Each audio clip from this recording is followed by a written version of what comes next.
What is the appendix? Appendix is a small finger-shaped tubular structure on the right side of abdomen. It is a part of our gastrointestinal tract, but it is a vestigial organ. A blockage or obstruction in the appendix can lead to appendicitis. What is appendicitis? Appendicitis is an inflammation of the appendix. The inflammation is usually caused by blockage created due to bacterial infections. Appendicitis is found in about 0.34% of school-going children in India, and in the case of adults in India, 0.25% of the population suffers from appendicitis. It is a tricky disease as its symptoms are pretty much common and vague, like a mild fever and pain around the belly button.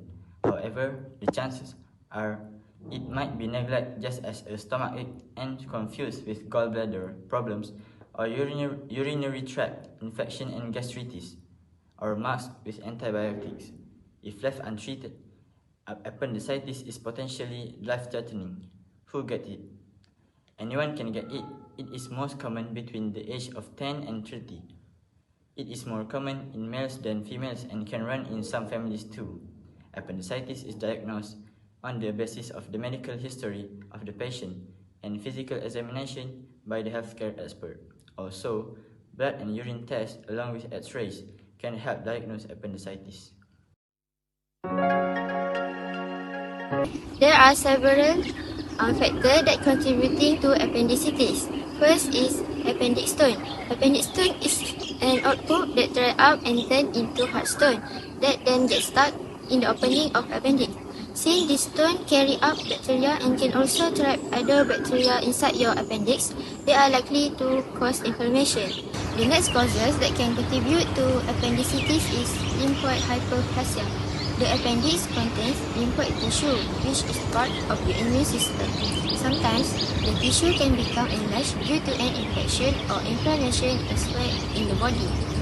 When the lymphoid tissue in the appendix swells, it can block the opening of the appendix, leading to appendicitis. Furthermore, appendicitis also can occur because of the foreign bodies. Ingested foreign bodies such as seed, fruit pits, or small objects can occasionally find their way into the appendix. This object can block the lumen of the appendix, preventing the normal passage of fluids and leading to the development of appendicitis. In addition, appendicitis also can happen because of tumors. Tumors in the appendix, whether benign or malignant, can cause obstruction. Benign tumors like adenomas or carcinoid tumors can grow large enough to block the appendix, while malignant tumors like appendiceal adenocarcinoma can also obstruct the appendix and contribute to appendicitis. Lastly, infection also can promote to appendicitis. This is because viral or bacterial infection can cause inflammation and swelling in the appendix. This inflammation can narrow the opening of the appendix or create an environment conducive to blockage, like other factors like fecalis or lymphoid hyperplasia. Infection such as gastrointestinal viruses or bacterial infection like E. coli can lead to appendicitis. In summary, appendicitis can result from a combination of factors that block appendix lumen, disrupt its normal function, and lead to inflammation and infection. So, by understanding these biological causes, it's crucial for diagnosing and treating appendicitis effectively. Symptoms of appendicitis may include sudden pain that begins on the right side of the lower abdomen, nausea and vomiting, loss of appetite, constipation or diarrhea, abdominal bloating, and fever.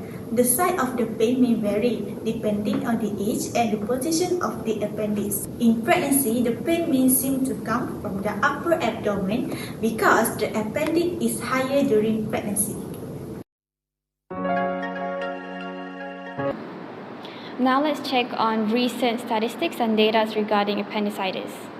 In 2023, the incidence of appendicitis is 233 people per 100,000 population per year, with a lifetime risk ranging from 6.7 to 8.6%.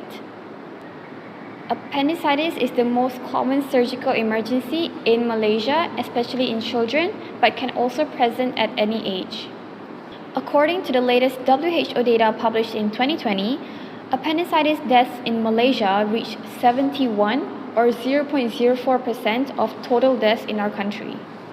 And more recently, during the COVID-19 pandemic, the MCO was associated with higher incidence of complicated appendicitis and surgical morbidity, which means the MCO has increased the occurrence of appendicitis cases in Malaysia. You guys already know a lot of information about appendicitis, right? Right now, I am going to explain to you about the treatment of appendicitis. Treatment of appendicitis include an inevitable appendectomy surgery, which is removal of appendix to avoid further complication. Appendectomy surgery can be performed in two ways, which are laparoscopy and open surgery. Laparoscopy surgery is less invasive and have shorter period of recovery.